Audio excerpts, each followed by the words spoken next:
I'm assuming that the four groups have completed their discussions and have summarized, have their summary of the discussions ready to be shared with the whole group. Madam Geeta Ramdas, you are the Chief Operating Officer, and he will now preside over the summary. We are going to, each group will, one representative from each group will summarize the discussions and what are the main points that have emerged from the discussions, and can each group suggest the name of a representative who will come and summarize the main points? Geeta Ramdas, madam, please come. Where do we go? Technology, Deepthi? Please come. Bunny Le? Bunny Le?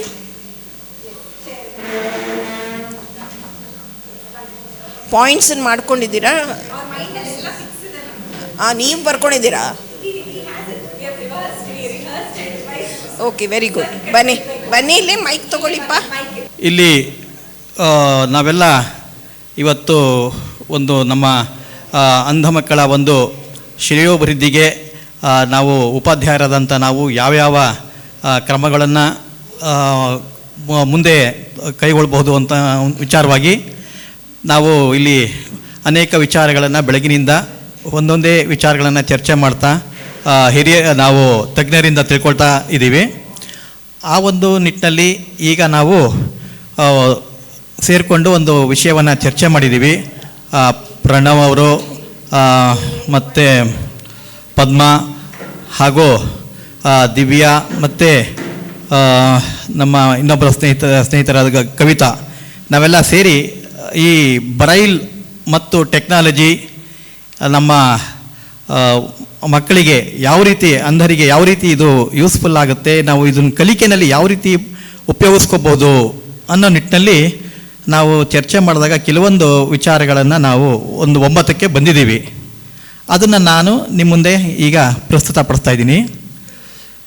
ನಾವು ಶಾಲೆಯಲ್ಲಿ ಅಂಧ ಮಕ್ಕಳಿಗೆ ಪಾಠವನ್ನು ಹೇಳ್ಕೊಡುವಾಗ Braille ಮತ್ತು technology, ಇವತ್ತಿನ ಯುಗದ ಕಾಲಘಟ್ಟದಲ್ಲಿ Braille ಮತ್ತು ಟೆಕ್ನಾಲಜಿ ಎರಡೂ ತುಂಬ ಅಗತ್ಯವಾಗಿ ಬೇಕೇ ಬೇಕು ಅನ್ನೋದು ಒಂದು ಯಾವುದೇ ಒಂದು ಭಿನ್ನಾಭಿಪ್ರಾಯವಿಲ್ಲದೆ ಒಪ್ಪಿಕೊಂಡಿರ್ತಕ್ಕಂಥ ಒಂದು ವಿಚಾರ. ಆದ್ರೂ ಕೂಡ ನಾವು ಪ್ರಾರಂಭದಲ್ಲಿ ಮಕ್ಕಳಿಗೆ ಎರಡನ್ನು ಒಟ್ಟೊಟ್ಟಿಗೆ ಪ್ರಾರಂಭ ಮಾಡೋದು, ಹೇಳ್ಕೊಡೋದ್ರಿಂದ ಅದು ಕಲಿಕೆ ಕಷ್ಟ ಆಗುತ್ತೆ.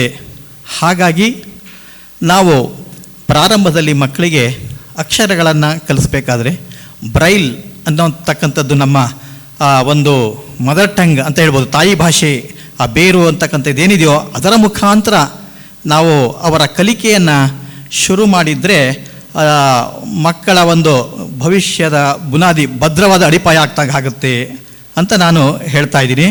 ಹೇಗಪ್ಪ ಅಂದರೆ ಬ್ರೈಲ್ನಲ್ಲೇ ನಾವು ಅಕ್ಷರಗಳನ್ನು ಮುಟ್ಟಿಸಿ, ಯಾಕಂದರೆ ಭಗವಂತ ನಮಗೆ ಕಣ್ಣನ್ನು ಕೊಟ್ಟಿಲ್ಲ, ಆದರೆ ನಾವು ಅದನ್ನು ಹೇಗೆ ನೋಡಬೇಕು, ಸ್ಪರ್ಶ ಜ್ಞಾನ, ಇದನ್ನು ಬಳಸ್ಕೊಂಡು ನಾವು ಕಲಿಯೋದ್ರಿಂದ, ಬ್ರೈಲನ್ನು ಮುಟ್ಟಿ ಕಲಿಯೋದ್ರಿಂದ ನಮಗೆ ಅದು ಒಂದು ಅಚ್ಚೊತ್ತದ ಹಾಗೆ ನಮಗೆ ತಲೆಯಲ್ಲಿ ಪ್ರಿಂಟ್ ಆಗುತ್ತೆ. ಮಕ್ಕಳಿಗೆ ಬ್ರೈಲ್ ಒಂದು ಅ, ಎ, ಬ, ಬಿ ಮತ್ತು ಸಿ ಅಥವಾ ಚ, ಈತ, ಯಾವುದೇ ಒಂದು ಕನ್ನಡ ಇರ್ಬೋದು, ಇಂಗ್ಲೀಷ್ ಇರ್ಬೋದು, ಈ ಅಕ್ಷರಗಳನ್ನು ಕಲಿಯುವಾಗ ನಾವು ಬ್ರೈಲ್ ಅನ್ನೋದು ಬ್ರೈಲ್ ಮಹಾತ್ಮ ಲೂಯಿ ಅವರು ಕಂಡಿರ್ತಕ್ಕಂಥ ಒಂದು ಲಿಪಿಯನ್ನು ಮುಟ್ಟಿ ಕಲಿತ್ರೆ ಅದು ತಲೆಯಲ್ಲಿ ಅಚ್ಚು ಬೀಳುತ್ತದೆ ಅಂತ ನಮ್ಮ ಒಂದು ಅಭಿಪ್ರಾಯ. ಹಾಗಾಗಿ ಬ್ರೈಲ್ ಪ್ರಾರಂಭದಲ್ಲಿ ಬೇಕೇ ಬೇಕು. ಅದು ನಮಗೆ ಅಕ್ಷರಗಳನ್ನು ಮತ್ತು ಪದಗಳನ್ನು, ಅದು ಯಾವ ಪದಗಳಿಗೆ ಯಾವ ಅಕ್ಷರಗಳು ಅಂತ ಹೇಳಿ ತಿಳಿಸುತ್ತೆ. ಓದು ಬರಹ ಎಲ್ಲವೂ ಕೂಡ ಚೆನ್ನಾಗಿ ಸುಲಲಿತವಾಗಿ ಮಕ್ಕಳು ಕಲಿತಾವೆ. ಅದರಿಂದ ನಮಗೆ ಮುಂದಿನ ಶಿಕ್ಷಣ ಸುಲಲಿತವಾಗಿ ಸಾಗಲಿಕ್ಕೆ ಅನುಕೂಲ ಆಗ್ತದೆ. ಒಂದು. ಇನ್ನು ಎರಡನೇದಾಗಿ ಈ ಬ್ರೈಲ್ ಯಾಕೆ ನಮಗೆ ತುಂಬ ಅಗತ್ಯ, ಮೂಲವಾಗಿ ಪ್ರಧಾನವಾಗಿ ಅಂತಂದರೆ, ದಿನನಿತ್ಯದ ಚಟುವಟಿಕೆಯಲ್ಲಿ ನಾವು ಬ್ರೈಲ್ ಬಳಸ್ಬೋದು. ದಿನನಿತ್ಯ ಚಟುವಟಿಕೆಯಲ್ಲಿ ಎಲ್ಲ ಕಡೆ ನಾವು ಟೆಕ್ನಾಲಜಿಯನ್ನು ಯೂಸ್ ಮಾಡಲಿಕ್ಕೆ ಕಷ್ಟ ಆಗ್ಬೋದು. ಬ್ರೈಲ್ನ ತುಂಬ ಸರಳವಾಗಿ ಯೂಸ್ ಮಾಡ್ಬೋದು. ಹೇಗಪ್ಪ ನಾವು ನಮ್ಮ ದಿನನಿತ್ಯ ಜೀವನದಲ್ಲಿ ಹೇಗೆ ಬಳಸ್ಬೋದು? ಮನೆಯಲ್ಲಿ ಅನೇಕ ವಸ್ತುಗಳನ್ನು ನಾವು ಇಟ್ಕೊಂಡಿರ್ತೀವಿ. ನಮಗೆ ಈಗ ಇತ್ತೀಚೆಗೆ ಅನೇಕ ಕಾಯಿಲೆ, ಕಸಾಲೆಗಳು, ರೋಗಗಳು, ರುಜಿನಗಳು ಹೆಚ್ಚಾಗಿರೋದ್ರಿಂದ ಎಲ್ಲರೂ ನಾವು ಸಾಮಾನ್ಯ ಆಸ್ಪತ್ರೆಗೆ ಹೋಗೋದು ಕಾಮನ್ ಆಗಿಬಿಟ್ಟಿದೆ. ಈ ಸಂದರ್ಭದಲ್ಲಿ ಡಾಕ್ಟರ್ ಕೊಟ್ಟಿರ್ತಕ್ಕಂಥ ಔಷಧಿ, ಮಾತ್ರೆಗಳು, ಮತ್ತೊಂದು ಇದನ್ನು ಕಾಲಕ್ಕೆ ತಗೊಳ್ಬೇಕಾದಾಗ ಪ್ರತಿಯೊಂದು ಸಂದರ್ಭದಲ್ಲೂ ನಾವು ನಮ್ಮ ನಮ್ಮ ಕಣ್ಣು ಕಾಣುವಂಥ ವ್ಯಕ್ತಿಗಳನ್ನೇ ಹುಡ್ಕೊಂಡು ಅವ್ರನ್ನ ಕೇಳಿಕೊಂಡು ತಗೊಳ್ಳೋದಕ್ಕಿಂತಲೂ ಈ ಬ್ರೈಲನ್ನು ಬಳಸ್ಕೋಬೋದು. ಅಲ್ಲೂ ಕೂಡ ಹೇಗೆ ನಾವು ಒಂದು ಮಾತ್ರೆ, ಔಷಧಿ ಇರ್ತಕ್ಕಂಥ ಡಬ್ಬಗಳಲ್ಲಿ ನಾವು ಎಲ್ಲಿಟ್ಟಿರ್ತೀವೋ ಆ ಡಬ್ಬಗಳ ಮೇಲೆ ಆ ಮಾತ್ರೆ ಹೆಸರು, ಔಷಧಿ ಹೆಸರು ಬರ್ಕೊಂಡ್ಬಿಟ್ರೆ ಯಾವ ಸಂದರ್ಭದಲ್ಲಿ ಯಾವುದನ್ನು ತಗೋಬೇಕು ಅಂತ ಹೇಳಿ ನಾವೇ ಮುಟ್ಟಿ ಅದನ್ನು ತಗೊಬೋದು. ಆ ಮಾತ್ರೆ ಔಷಧಿನ ಕಾಲಕ್ಕೆ ತಗೊಳ್ಬೋದು ಅನ್ನೋದು ಒಂದು ವಿಚಾರ. ಮತ್ತು ಮನೆಯಲ್ಲಿರ್ತಕ್ಕಂಥ ಯಾವುದೇ ಪದಾರ್ಥ ಇರ್ಬೋದು, ಅಡುಗೆ ಪದಾರ್ಥಗಳು ಯಾವ್ಯಾವ ಡಬ್ಬದಲ್ಲಿ ಉಪ್ಪೆಲ್ಲಿದೆ, ಖಾರದ ಪುಡಿ ಎಲ್ಲಿದೆ, ಸಕ್ಕರೆ ಎಲ್ಲಿದೆ, ಮತ್ತೊಂದು ಎಲ್ಲಿದೆ, ಯಾವ್ಯಾವ ಡಬ್ಬದಲ್ಲಿ ಇದೆ ಅನ್ನೋದನ್ನು ನಾವು ಈ ಬ್ರೈಲ್ ಲೇಬಲನ್ನು ಸಿದ್ಧಪಡಿಸ್ಕೊಂಡು ಆ ಡಬ್ಬದ ಮೇಲೆ ಅದನ್ನು ಹಾಕಿದರೆ ಅದನ್ನು ಓದ್ಕೊಂಡು ನಾವು ಸುಲಭವಾಗಿ ಆ ಡಬ್ಬದಲ್ಲಿ ಇಂಥದ್ದೇ ವಸ್ತು ಇದೆ ಅಂತ ತಗೊಂಡು ಬಳಸಲಿಕ್ಕೆ ಅನುಕೂಲ ಆಗ್ತದೆ ಅನ್ನೋದು ಒಂದು ವಿಚಾರ. ಮತ್ತು ನಾವು ಕೂಡ ಎಲ್ಲ ಸಂದರ್ಭದಲ್ಲೂ ಎಲ್ಲರೂ ಯಾರೋ ಒಬ್ಬರ ಕಣ್ಣಿರೋ ಜೊತೆಲೇ ಹೋಗ್ಲಿಕ್ಕಾಗಲ್ಲ. ಈಗ ನಮಗೆ ಮೊಬಿಲಿಟಿ ಯಾಕೆ ಕಲಿತೀವಿ? ಸ್ವತಂತ್ರವಾಗಿ ಓಡಾಡಬೇಕು, ಡಿಪೆಂಡೆನ್ಸಿ ಆಗಬಾರ್ದು, ಇಂಡಿಪೆಂಡೆಂಟ್ ಆಗಬೇಕು ಅಂತ ಹೇಳ್ತಾನೆ ಮೊಬಿಲಿಟಿ ಕಲಿಯೋದು. ಆ ಮೊಬಿಲಿಟಿಯನ್ನು ಬಳಸ್ಕೊಂಡು ನಾವು ಈಗ ರೈಲ್ವೆ ಸ್ಟೇಷನ್ಗೆ ಹೋಗ್ತೀವಿ, ಎಲ್ಲಾದರೂ ಒಂದು ಕಡೆ ಪ್ರಯಾಣ ಮಾಡಲಿಕ್ಕೆ, ಬಸ್ ಸ್ಟೇಷನ್ಗೆ ಹೋಗ್ತೀವಿ ಪ್ರಯಾಣ ಮಾಡಲಿಕ್ಕೆ. ಆಗ ಈ ಬ್ರೈಲ್ನ ನಾವು ಎಲ್ಲರೂ ಎಫೆಕ್ಟಿವ್ ಆಗಿ ಬಳಸ್ತಾ ಇರೋದ್ರಿಂದ ಹೆಚ್ಚು ಸರ್ಕಾರಗಳು ಮತ್ತೊಂದು ಎಲ್ಲ ಗಮನ ಕೊಟ್ಟು ನಮಗಾಗಿ ಅನುಕೂಲ ಆಗಲಿ ಅಂತ ಹೇಳಿ ಅಲ್ಲಿ ಬ್ರೈಲ್ ಬರಹಗಳನ್ನು, ಬೋರ್ಡ್ಗಳನ್ನು ಹಾಕಿರ್ತಾರೆ. ಪ್ರಾರಂಭದಲ್ಲಿ ನಾವು ಎಂಟ್ರಿ ಪ್ಲೇಸ್ ಏನಿರ್ತದೋ ಯಾವುದೇ ರೈಲ್ವೆ ಸ್ಟೇಷನ್ನು, ಬಸ್ ಸ್ಟೇಷನ್ನು, ಅದನ್ನು ನೋಡಿಕೊಂಡು ನಾವು ಮುಂದೆ ಟಿಕೆಟ್ ಕೌಂಟರ್ ಎಲ್ಲಿದೆ, ಯಾವ ಪ್ಲಾಟ್ಫಾರ್ಮ್ ಕಡೆ ಯಾವ್ಯಾವ ದಿಕ್ಕಿನಲ್ಲಿ ಹೋಗಬೇಕು, ಇದನ್ನು ಬ್ರೈಲ್ ಅಕ್ಷರಗಳ ಮುಖಾಂತರ ತಿಳ್ಕೊಂಡು ನಾವು 4 ಹೆಜ್ಜೆ ಹಾಕಿದ್ರೆ ಮುಂದೆ ಹೋದಾಗ ಮತ್ತೆ ಕೆಲವರ ಸಹಾಯ ಪಡ್ಕೊಂಡು ನಾವು ನಿರ್ದಿಷ್ಟವಾದ ಸ್ಥಳವನ್ನು ಸುಲಭವಾಗಿ ತಲುಪಬಹುದು ಅನ್ನೋದು ಒಂದು. ಹೀಗೆ ಪ್ರತಿಯೊಂದು ದಿನನಿತ್ಯದ ಹೀಗೆ ಅನೇಕ ಚಟುವಟಿಕೆಗಳಲ್ಲಿ ಬ್ರೈಲನ್ನು ಬಳಸ್ಕೊಳ್ಳಿಕ್ಕೆ, ನಮ್ಮ ಜೀವನವನ್ನು ಸರಳ ಮಾಡಿಕೊಳ್ಳಿಕ್ಕೆ ಬ್ರೈಲ್ ಅತ್ಯಗತ್ಯ. ಇದು ಒಂದು ವಿಚಾರ. ಬ್ರೈಲ್ ಏಕೆ ನಮಗೆ ಪ್ರಾರಂಭದಲ್ಲಿ ಬೇಕೇ ಬೇಕು, ಕಲೀಲೇಬೇಕು ಅಂತ ಹೇಳಲಿಕ್ಕೆ. ಆದರೆ ನಾವು ಟೆಕ್ನಾಲಜಿನ ಮರೆಯುವಂತಿಲ್ಲ ಅಂತ ಈಗಾಗಲೇ ಹೇಳಿದ್ದೀವಿ. ಈ ಹೊಸ ಒಂದು ತಂತ್ರಜ್ಞಾನ ಯುಗದಲ್ಲಿ ಟೆಕ್ನಾಲಜಿ ಕೂಡ ನಮಗೆ ಬೇಕೇ ಬೇಕು. ಈಗ ಬ್ರೈಲ್ ಬರೆಯೋದಕ್ಕೆ ನಾವು ತುಂಬ ಪೇಪರ್ಗಳು ಬೇಕಾಗ್ತದೆ, ಶ್ರಮ, ಎನರ್ಜಿ ಇದು ತುಂಬ ಹಾಕಬೇಕಾಗ್ತದೆ. ಆದರೆ ಇವತ್ತು ಟೆಕ್ನಾಲಜಿ ಬಂದಿರೋದು ಯಾಕೆ? ನಮ್ಮ ಕೆಲಸವನ್ನು ಸುಲಭಗೊಳಿಸಲಿಕ್ಕೆ, ನಾವು ಮ್ಯಾನ್ ಪವರನ್ನು, ನಮ್ಮ ದೈಹಿಕ ಶಕ್ತಿಯನ್ನು, ಶ್ರಮವನ್ನು ಕಡಿಮೆ ಮಾಡಿ ಕೆಲಸದ ಒತ್ತಡವನ್ನು ಕಡಿಮೆ ಮಾಡಿಕೊಂಡು ವೇಗ ಹೆಚ್ಚಾಗಬೇಕು. ಮತ್ತು ಏನು ನಮ್ಮ ಈಗ ಪೇಪರ್ ಮಾಡಲಿಕ್ಕೆ ಏನು ಬೇಕು? ಮರ, ಕಾಡು ಕಡಿಬೇಕು. ಇದನ್ನೆಲ್ಲ ನಾವು ಈ ಟೆಕ್ನಾಲಜಿ ಕಲಿಯೋದ್ರಿಂದ ಒಂದು ಕೆಲವೇ ಸೆಂಟಿಮೀಟರ್ಗಳ ಅಗಲದಲ್ಲಿ, ಈಗ ಚಿಪ್ಪು ನಾವೆಲ್ಲ ನೋಡಿದ್ದೀವಿ, ಚಿಪ್ಪು ಎಷ್ಟು ಸಣ್ಣದಾಗಿರ್ತದೆ. ಅದರಲ್ಲಿ ನಾವು ಸಾವಿರಾರು ಪೇಜ್ಗಳು, 100 ಪೇಜ್ಗಳಲ್ಲಿ ಬರೆಯುವಂಥ ಏನೋ ಒಂದು ವಿಚಾರಗಳಿರ್ತದೋ ಆ ಎಲ್ಲ ಡೇಟಾವನ್ನು ಸಣ್ಣ ಮಿಲಿಮೀಟರ್ ಅಳತೆಯ ಚಿಪ್ಪು ಮತ್ತು ಏನು ಪೆನ್ ಡ್ರೈವ್ ಅನ್ನೋ ಒಂದು ವಸ್ತುಗಳನ್ನು ಬಳಸ್ಕೊಂಡು ನಾವು ಆ ಡಾಟಾನ ಸಂಗ್ರಹಣೆ ಮಾಡ್ಬೋದು. ಬೇಕಾದಾಗ ಅದನ್ನು ನಾವು ಮತ್ತೆ ಪೇಪರ್ ಮುಖಾಂತರನೋ ಅಥವಾ ಆಡಿಯೋ ಮುಖಾಂತರ ಕೇಳಿಸ್ಕೊಳ್ಳೋ ಮುಖಾಂತರನೋ ಆ ಡೇಟಾವನ್ನು ನಾವು ತಗೊಂಡು ಉಪಯೋಗಿಸ್ಕೋಬೋದು. ಇದಕ್ಕೋಸ್ಕರ ನಾವು ಟೆಕ್ನಾಲಜಿ ಕೂಡ ನಮಗೆ ಬೇಕೇ ಬೇಕು ಅನ್ನೋದು ಒಂದು ವಿಚಾರ. ಆಮೇಲೆ ಇನ್ನೊಂದು ಹೇಳಬೇಕು ಅಂದರೆ ಬ್ರೈಲು ನಾವು ಯಾರು ಬ್ರೈಲ್ನ ಅಗತ್ಯತೆ ಇದೆಯೋ ಅವ್ರು ಮಾತ್ರ ಕಲಿತೀವಿ ಅಲ್ವಾ? ಉದಾಹರಣೆಗೆ ನಾವು ಅಂಧರೇನಿದ್ದೀವಿ, ನಾವು ಕಂಪಲ್ಸರಿ ಕಲಿಬೇಕು, ಕಲಿತೀವಿ. ಆದರೆ ಸಾಮಾನ್ಯರು ಬ್ರೈಲ್ ಕಲಿಯೋಕ್ಕೆ ಹೋಗೋದಿಲ್ಲ. ಸಾಮಾನ್ಯವಾಗಿ ಯಾರು ನಮ್ಮಂಥ ಸಂಸ್ಥೆಗಳಲ್ಲಿ ನಮ್ಮಂಥವರಿಗಾಗಿ ಕೆಲಸ ಮಾಡಬೇಕೋ ಅವರು ಕಲ್ತಿದ್ದಾರೆ, ಇಲ್ಲ ಅಂತ ಹೇಳಲಿಲ್ಲ. ಆದರೆ ಎಲ್ಲರೂ ಕೂಡ ಕಡ್ಡಾಯವಾಗಿ ಏನು ಕಲಿಬೇಕು ಅಂತಿಲ್ಲ, ಕಲಿಯೋಕ್ಕೂ ಹೋಗೋದಿಲ್ಲ. ಹಾಗಾಗಿ ಆ ಎಲ್ಲರೊಟ್ಟಿಗೆ ನಾವು ಒಂದಾಗಬೇಕು. ನಾವು ಕೂಡ ಜಾಬ್ನ ನಾವು ಪಡ್ಕೊಳ್ಳೋಂಥ ಜಾಬ್ ಪಡ್ಕೊಂಡು ಆ ಕಚೇರಿಗಳಲ್ಲಿ ಯಾರಿಗೂ ಕಡಿಮೆ ಇಲ್ಲದೆ ಎಲ್ಲರೊಟ್ಟಿಗೆ ನಾವು ನಿಮ್ಮಂತೆ ಕೆಲಸ ಮಾಡ್ತೀವಿ, ನಿಮ್ಮಂತೆಯೇ ಇದ್ದೀವಿ ಅನ್ನೋದನ್ನ ತೋರಿಸ್ಪಡಿಸ್ಬೇಕು ಅಂದರೂ ಕೂಡ ನಾವು ಲ್ಯಾಪ್ಟಾಪ್, ಕಂಪ್ಯೂಟರ್ ಇವುಗಳನ್ನೆಲ್ಲ ಕರಗತ ಮಾಡಿಕೊಳ್ಳೇಬೇಕು. ಅದನ್ನು ಮಾಡಿಕೊಂಡ್ರೆ ಮಾತ್ರ ಜಾಬ್ ನಾವು ಏನು ಕೆಲಸ ಪಡ್ಕೊಂಡಿರ್ತೀವೋ, ಸರ್ಕಾರ ಆಗಲಿ ಸಂಸ್ಥೆಗಳಾಗಲಿ ಏನು ನಮಗೆ ಜವಾಬ್ದಾರಿನ ಕೊಟ್ಟಿರ್ತೀವೋ ಅದನ್ನು ಒಟ್ಟಾಗಿ ಒಂದು ತುಂಬ ಅಚ್ಚುಕಟ್ಟಾಗಿ ನಿರ್ವಹಿಸಿ ಆ ಕೆಲಸದಲ್ಲಿ ನಾವು ಯಶಸ್ವಿ ಪಡ್ಕೊಂಡು ಅವರ ಒಂದು ಋಣವನ್ನು ತೀರಿಸ್ಬೋದು. ನಮ್ಗೆ ಏನು ಕೆಲಸ ಕೊಟ್ಟಿರ್ತಾರೋ ಸರ್ಕಾರ ಆಗಲಿ ಸಂಸ್ಥೆಗಳಾಗಲಿ ಆ ಋಣವನ್ನು ತೀರಿಸ್ಬೋದು, ನಮಗೂ ಒಂದು ಬೆಲೆ ಬರ್ತದೆ ಅನ್ನೋ ಕಾರಣಕ್ಕೋಸ್ಕರ ನಾವು ಟೆಕ್ನಾಲಜಿಯನ್ನು ಕಲ್ತ್ಕೊಳ್ಳೇಬೇಕು. ಅಂಧ ಮಕ್ಕಳು ಕೂಡ ಕಲೀಲೇಬೇಕು. ಆ ರೀತಿಯಲ್ಲಿ ಟೆಕ್ನಾಲಜಿ ನಮಗೆ ಯೂಸ್ಫುಲ್ ಆಗಿರೋದ್ರಿಂದ ಅದನ್ನು ತುಂಬ ಅಗತ್ಯವಾಗಿದೆ ಬ್ರೈಲ್ ಜೊತೆಗೆ. ಮತ್ತು ಪ್ರಪಂಚದಲ್ಲಿ ಎಲ್ಲೇ ಹೋದರೂ ಕೂಡ ಟೆಕ್ನಾಲಜಿ ಬಳಕೆ ಆಗ್ತದೆ. ಯಾವುದೇ ಜಾಗಕ್ಕೆ ಹೋದರೂ ಟೆಕ್ನಾಲಜಿ ಇದ್ದೇ ಇರ್ತದೆ. ನಮ್ಮ ಕೆಲಸವನ್ನು ನಾವು ಅಚ್ಚುಕಟ್ಟಾಗಿ ನಿರ್ವಹಿಸ್ಬೋದು. ಆದರೆ ಈ ಬ್ರೈಲ್ ಆಯಿತು, ಬ್ರೈಲ್ನಿಂದಲೂ ಉಪಯೋಗ ಇದೆ ಅಂತ ಹೇಳಿದೆ, ಟೆಕ್ನಾಲಜಿಯಿಂದಲೂ ಕೂಡ ಉಪಯೋಗ ಇದೆ, ಇದನ್ನು ಕಲಿಬೇಕು ಅಂತ ಹೇಳಿದ್ವಿ. ಆದರೆ ಈ ಬ್ರೈಲ್ನನ್ನು ಉಳಿಸಿ, ಯಾಕಂದರೆ ಈ ಟೆಕ್ನಾಲಜಿಯ ಒಂದು ಹವೆಯಲ್ಲಿ ಒಂದು ಪ್ರವಾಹದಲ್ಲಿ ಬ್ರೈಲು ಮುಚ್ಚೋಗಬಾರ್ದಲ್ಲ, ಯಾವತ್ತೂ ಕೂಡ ಚಿರಸ್ಥಾಯಿಯಾಗಿ ಉಳಿಬೇಕು ಬ್ರೈಲ್. ಆ ಕಾರಣದಿಂದ ನಾವು ಕೂಡ ಬ್ರೈಲನ್ನು ನಾನೇನು ಹೇಳಿದೆ ದಿನನಿತ್ಯದ ಚಟುವಟಿಕೆಗಳಲ್ಲಿ ಮತ್ತು ಅದನ್ನು ಸಂಪೂರ್ಣವಾಗಿ ಬಳಸ್ತಾ ನಾವು ಕೂಡ ಬಳಸ್ಕೊಂಡು ಅದು ನಮ್ಮ ಜೊತೆ ನಮ್ಮ ಸ್ಟೂಡೆಂಟ್ಸ್ ಇರ್ತಾರೆ, ನಮ್ಮನ್ನು ನೋಡಿ ಅವರು ಕೂಡ ಪ್ರೇರೇಪಿತರಾಗಿ ಆ ಬ್ರೈಲ್ನ ಕಲಿಬೇಕು, ಕಲ್ತಿದ್ದನ್ನ ಮರೆಯದಂತೆ ಅವರು ದಿನನಿತ್ಯವೂ ಅದನ್ನು ಬಳಸ್ತಾ ಅಚ್ಚುಕಟ್ಟಾಗಿ ಅದನ್ನು ಉಳಿಸ್ಕೊಳ್ತಾ ಹೋಗಬೇಕು. ಆ ನಿಟ್ಟಿನಲ್ಲಿ ನಾವು ಅವರಿಗೆ ಪ್ರೇರಣೆ ಆಗೋಣ ಅಂತ ಹೇಳ್ತಾ, ಈ ಥರ ಒಂದು ನಾವು ಮಾಡಿದ್ರೆ ನಮ್ಮ ಬ್ರೈಲ್ ಲೋಹಿ ಮಹಾತ್ಮ ಏನು ಅವತ್ತಿನ ಕಾಲದಲ್ಲಿ ಟೆಕ್ನಾಲಜಿಯೇ ಇಲ್ಲದೇ ಇರೋಂಥ ಕಾಲದಲ್ಲಿ ಕಣ್ಣುಗಳು ಇಲ್ಲದೇ ಇದ್ದರು, ಹಗಲು ರಾತ್ರಿ ಎನ್ನದೆ ಪರಿಶ್ರಮ ಹಾಕಿ ಈ ಕಣ್ಣು ಹಿಡಿದು ನಮ್ಮನ್ನು ಈ ಮಟ್ಟಕ್ಕೆ ಇಲ್ಲಿ ಏನು ನಾವು ನಿಂತ್ಕೊಂಡಿದ್ದೀವಿ, ಈ ಒಂದು ಸಮಾರಂಭ, ಈ ಒಂದು ಟ್ರೈನಿಂಗ್ ಕ್ಯಾಂಪ್ ಇವೆಲ್ಲ ಏನು ನಡೀತಾ ಇದೆ, ಇದಕ್ಕೆಲ್ಲ ಕಾರಣೀಭೂತರಾಗಿದ್ದಾರಲ್ಲ ಆ ಮಹಾಶಯ, ಅವರಿಗೆ ನಾವು ಯಾವತ್ತೂ ಗೌರವ ಕೊಟ್ಟಂಗಾಗ್ತದೆ. ಯಾವತ್ತೂ ಅವರ ಚಿರಸ್ಥಾಯಿಯಾಗಿರ್ತಾರೆ.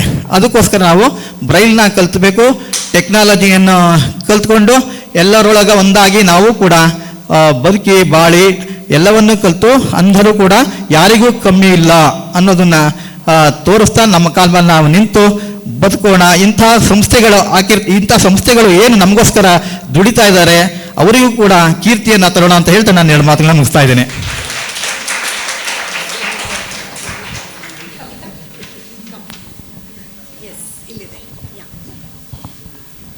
Good evening to everyone. My name is Kavita.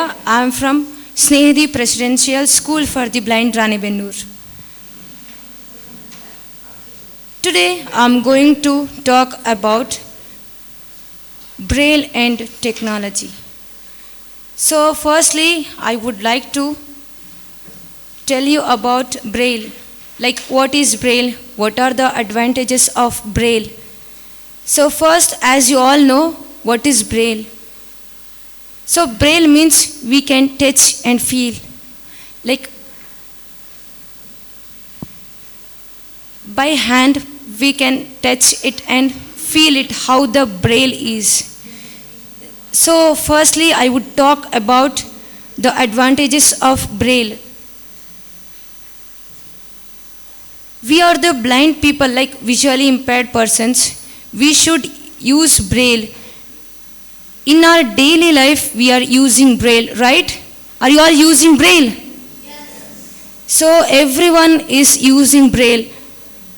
So nowadays, the people are not using Braille. So please, it's my request, you have to use Braille. This is my request, and I'll talk about what are the advantages. As I told you, we are visually impaired, we should use Braille.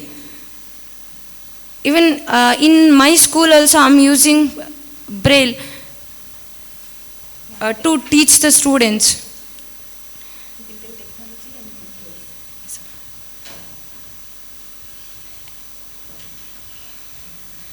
And also I would like to talk about 3 H's.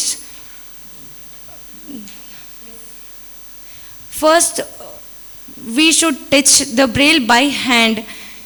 Like what the like spelling is this. After that, it will connect to the heart. And after that, we should it is print like in our head. So after that, we will say the letter is B, C or D. So this is the main advantage of braille. And I'll talk about technology. The braille is important for us, and also technology is most important. Braille, blind people can use braille, that's correct, but sighted people cannot read the braille, right? So if we use technology like laptop, different apps, they will know how the blind people will use the technology. As my experience, actually yesterday I reached here and I booked my cab through Uber. If you don't know the like technology or about apps, you should not go through. So not only for you, you teach your students also to use this technology to lead their life. From the 5th standard, we should teach them to use some technologies. Like, you should not tell them to fast use. Like, you should tell them to use slowly, gradually. So this is my few words. If anything is mistake, please, I'm so sorry. This is my first. I think she deserves a huge round of applause because she was so scared to come right now on stage, and she actually managed to speak for 2 minutes. I think a round of applause for that.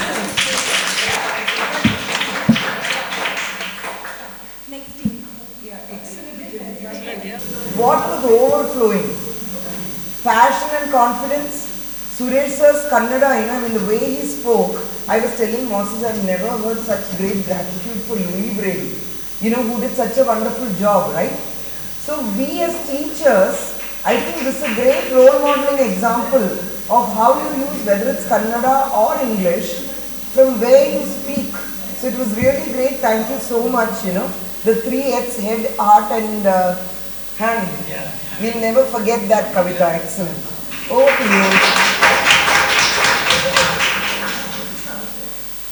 ನಾವು discuss ಮಾಡಿದ topic ಬಂದ್ಬಿಟ್ಟು mindset and beliefs. ಅಂದರೆ ನಾವು class ರೂಮಲ್ಲಿ ಏನೇನು as A teachers ಏನೇನು ಚಾಲೆಂಜಸ್ನ ನಾವು face ಮಾಡ್ತೀವಿ ಅನ್ನೋದನ್ನು ನಾವು ಡಿಸ್ಕಸ್ ಮಾಡಿದ್ವಿ.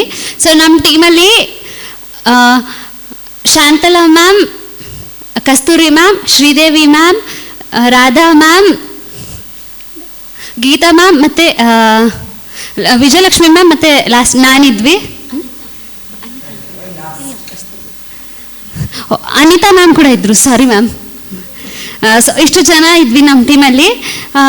ನಾವು ಆಬ್ವಿಯಸ್ಲಿ ಯಾವುದೇ ಒಂದು ಆಸ್ ಎ ಟೀಚರ್ ಯಾವುದೇ ಕೆಲಸ ಆದರೂ ಕೂಡ ಅಲ್ಲಿ ಕ್ವೈಟ್ ಚಾಲೆಂಜಸ್ ಅನ್ನೋದು ಖಂಡಿತ ಇರುತ್ತೆ.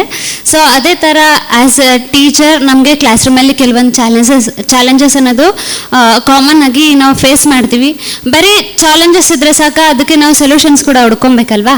ಸೊ ಎಕ್ಸಾಂಪಲ್ಸ್ ಹೇಳೋದಾದರೆ ನಾವು ಫೇಸ್ ಮಾಡೋಂಥ ಕೆಲವೊಂದು ಚಾಲೆಂಜಸ್ ಅಂದರೆ ನಮಗೆ ಬೆಳಗ್ಗೆ ಮ್ಯಾಮ್ ಹೇಳ್ತಿದ್ರು, ಅದೇ ಥರ ಏನಪ್ಪ ಅಂದರೆ ಬರೀ ನಮ್ಮ ಕ್ಲಾಸ್ ರೂಮಲ್ಲಿ ಬರೀ ಬ್ಲೈಂಡ್ಸ್ ಅಷ್ಟೇ ಇರಲ್ಲ, ಟೋಟಲ್ ಬ್ಲೈಂಡ್ಸ್ ಇರ್ತಾರೆ, ಪಾರ್ಷಲಿಸ್ ಇರ್ತಾರೆ, ಕೆಲವೊಬ್ರು ಬಾರ್ನ್ ಬ್ಲೈಂಡ್ಸ್ ಇರ್ತಾರೆ. ಅದು ಸಾಲದು ಅಂತ ಲೈಕ್ ಇಂಟೆಲೆಕ್ಚುಯಲ್ ಡಿಸಬಿಲಿಟೀಸ್ ಪೀಪಲ್ ಕೂಡ ಇರ್ತಾರೆ.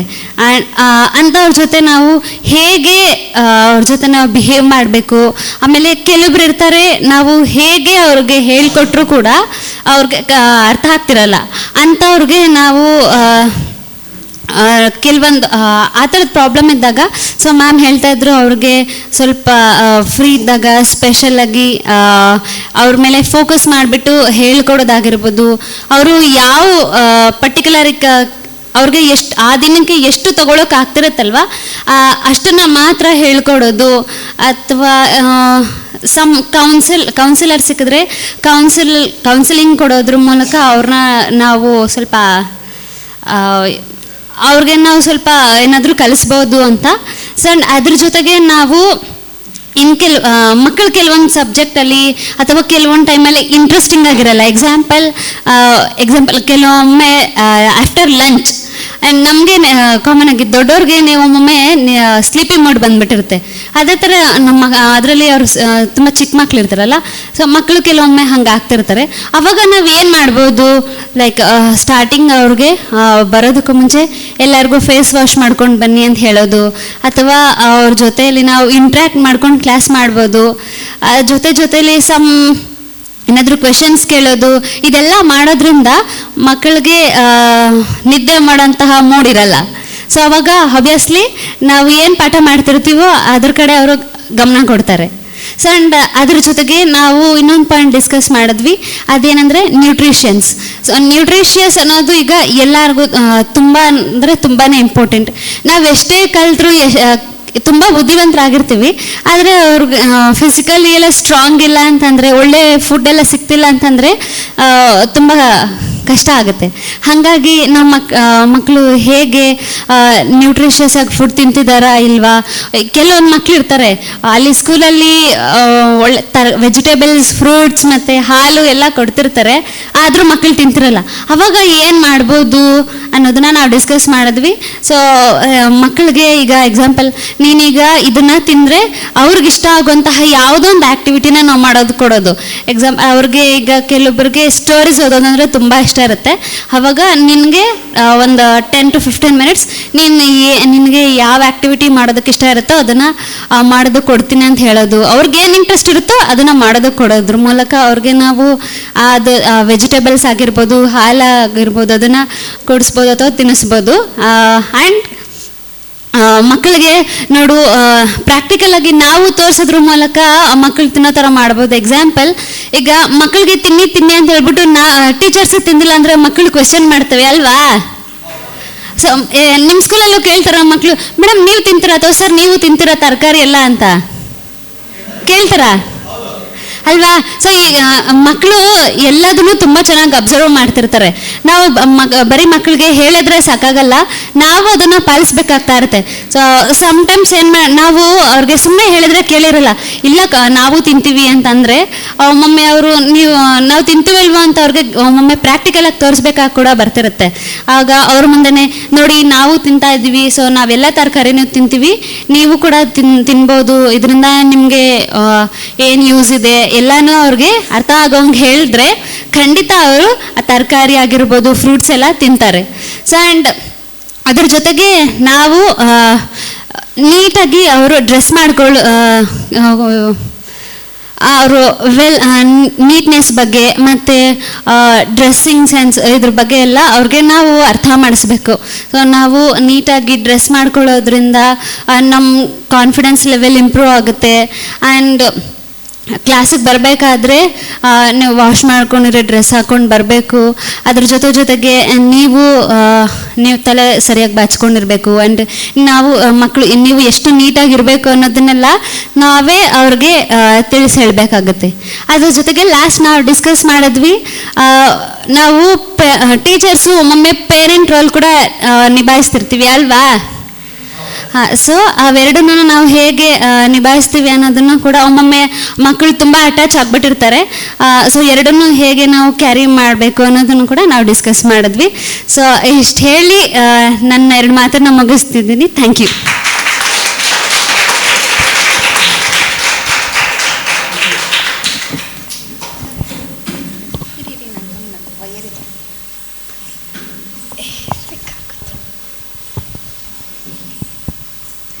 Good afternoon, all. Yeah, this is Siddhava, and also call me Sri Devi. I'm also going to talk about same topic, mindset and belief, but I'm talking in English. Yeah, we discussed about different challenges, and for that solutions also when we are in the class. So first we discussed about, yes, in our class we have a different person with disability, means like totally blind, low vision, and that also born blind and also middle blind. And with the same time, like we have totally blind and with this slow learner or mentally retired, like that we have different students in our class. At the same time, within 45 minutes, actually we have to teach everyone and we have to include everyone in the class. So in that, what are the solutions we have to find to include everyone? For example, the persons who are learning fast, yes, however they will learn fast, but the person who are learning slowly, for them what we can do and how we can include them. In that we discuss, like sometime we can give more concentration on them, and sometimes we can take them with us and we can slowly encourage them. Sometimes we can if they do something, we can appreciate them, like that we can make them happy, and we can also take them also in the part of the class. And later we discussed about nutrition. Yes, like in whatever the things we learn, yes, nutrition is very important for everyone. So sometimes what kids will do is, in every schools, like we have the school, the people will give them vegetables, fruits, everything, but sometimes they will try to cheat teachers, because sometimes the people don't like. So in that time, how we can make them to eat? Yes, as Nagamani told that, like we have to, sometimes we can adopt that give and take policy, means if you do this, I will give you the thing what you want. Like for example, first we have to understand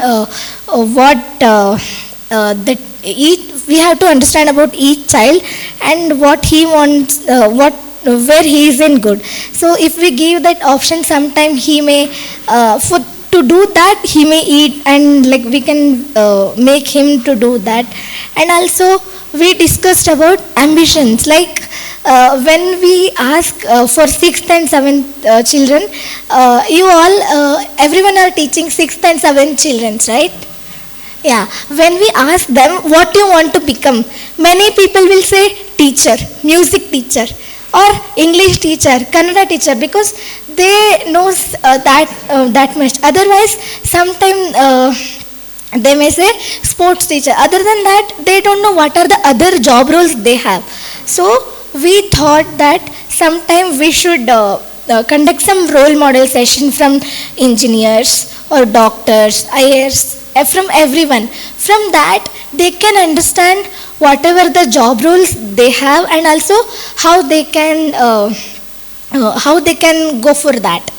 And also in some children, they are good at something. For example, someone is good in maths, or someone is good in science. So in that also we have to make them understand, if you good in this, what are the things you can do, then he can develop that properly and he can go into that. Yeah. Thank you.